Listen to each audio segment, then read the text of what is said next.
Quelques pas de danse pour cet après-midi de répétition. Venus de Paris ou de Vendée, ces jeunes se sont lancés dans l'aventure de Notre-Dame-de-Pierre, avec à la manœuvre un jeune metteur en scène de 24 ans, Corentin Stemler. Sous les voûtes de Notre-Dame résonne ma chanson. Cet hommage à la cathédrale parisienne détruite par les flammes sera mis en musique. À Poitiers, un groupe de travail s'y attelle. On a choisi de partir sur une véritable musique originale. Et depuis ce matin, on est autour de l'ordinateur, on écrit des accords, on écrit des mélodies. Et après, à l'issue de ça, quand on aura monté une musique qui soit cohérente, juste avec un piano et une voix, on va orchestrer, on va travailler toute la version orchestrale.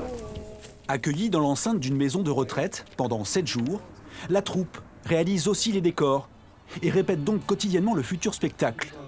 Corentin Stemler, comédien bénévole au Puy du Fou depuis l'âge de 10 ans, a déjà monté une pièce en 2019. Avec Notre-Dame-de-Pierre, il tente de récidiver en encore plus grand. On veut une qualité artistique qui soit la plus belle possible. Ensuite, on ne ment jamais sur ce qu'on est. On est une association, on est bénévole et pour autant, je pense qu'on peut être bénévole et se comporter comme un professionnel. On a aussi beaucoup de bénévoles de la troupe qui sont par exemple en école de théâtre, en école de comédie musicale et en fait, qui ont des compétences ou qui les développent et qui les mettent au service du projet. En tout, ces bénévoles sont une centaine, investis dans un projet qu'ils réalisent entièrement, comme les costumes. J'ai décidé d'être bénévole parce que j'ai envie d'être couturière plus tard, et notamment dans le costume. Et donc c'est une expérience incroyable pour moi et c'est assez sympa.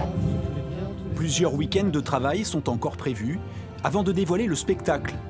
La programmation sur une grande scène parisienne est espérée pour juin 2023.